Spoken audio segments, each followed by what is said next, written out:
नमस्कार, मी तृप्ती. स्वाद अनप्लगमध्ये तुमच्या सगळ्यांचं मनापासून स्वागत आहे. आज आपण शेवयांची खीर बनवणार आहोत. अगदी 10 ते 15 मिनिटात तयार होणारी सोपी रेसिपी आहे. जर तुम्ही बॅचलर्स असाल किंवा तुम्हाला झटपट गोड खाण्याची इच्छा होत असेल तर तुम्ही ही रेसिपी नक्की ट्राय करू शकता. आता शेवयांची खीर बनवताना मी ज्या शेवया वापरणार आहे त्या घरी तयार केलेल्या शेवया आहेत. आजकाल मार्केटमध्ये तुम्हाला इझिली शेवया अवेलेबल होतील. त्याचबरोबर काही फ्लेवर्सच्या फॉर्ममध्ये शेवया येतात, मँगो, पिस्ता. तर तुमच्या आवडीनुसार तुम्ही शेवया सिलेक्ट करा. शेवयांबरोबरच इतर काय साहित्य आपल्याला लागणार आहे ते आपण बघूयात. 1 प्लेट किंवा 100 ग्रॅम शेवया, अर्धी वाटी किंवा 50 ग्रॅम साखर, वेलची किंवा जायफळ पूड, अर्धा लिटर दूध. आता ड्रायफ्रूट्स आणि केशर आपण जे वापरणार आहोत हे टोटली ऑप्शनल आहे. ड्रायफ्रूट्समध्ये आपण घेतलेले आहे 6 ते 7 बदाम, 6 ते 7 पिस्ता, केशर, काजू 7 ते 8, मनुके 10 ते 12 आणि 1 छोटी वाटी तूप.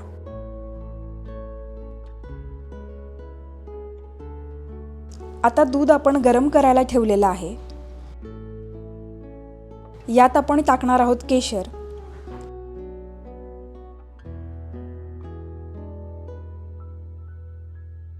केशर जे आहे हे टोटली ऑप्शनल आहे. जर तुम्ही फ्लेवर्सच्या शेवया वापरत असाल तर केशर तुम्ही स्किप करा. केशरचा छान रंग सुटायला लागला की आपण यात टाकणार आहोत साखर आणि जायफळ पूड.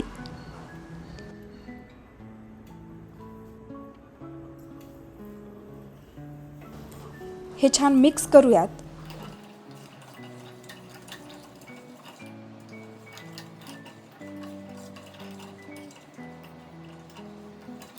आणि दूध चांगलं तापलं की आपण गॅस बंद करूया. आता आपण कढई घेतलेली आहे.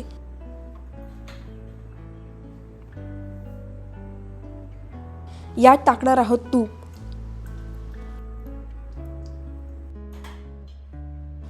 तूप छान गरम झालं की आपण यामध्ये बदाम आणि काजू तळून घेणार आहोत.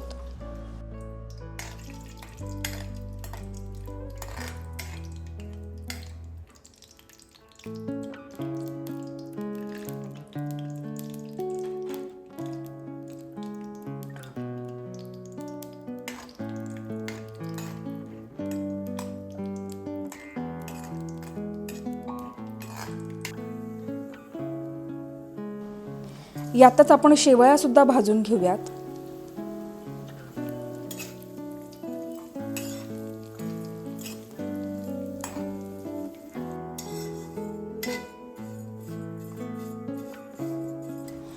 काजू, बदाम आणि शेवया यांना छान हलकासा लालसर रंग आलेला आहे. आता आपण जे दूध गरम केलं होतं ते यात ॲड करणार आहोत.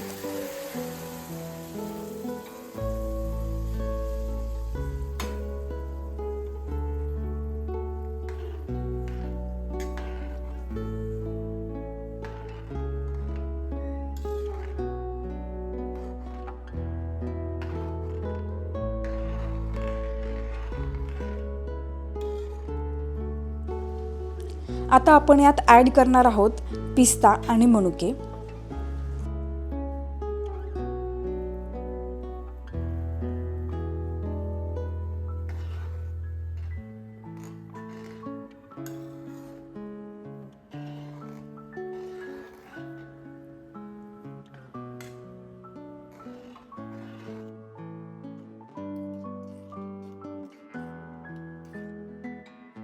शेवया दुधामध्ये व्यवस्थित शिजेपर्यंत आणि दूध थोडंसं आटेपर्यंत आपल्याला हे थोड्या थोड्या वेळाने मिक्स करत राहायचं आहे.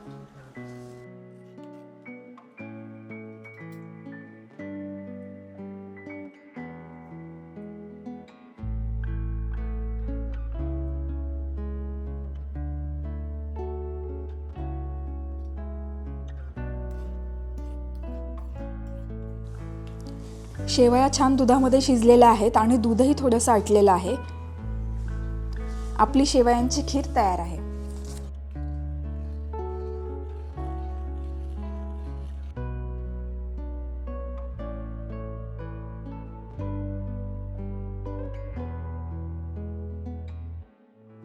तुम्हाला ही रेसिपी कशी वाटली हे मला कमेंट बॉक्समध्ये नक्की सांगा.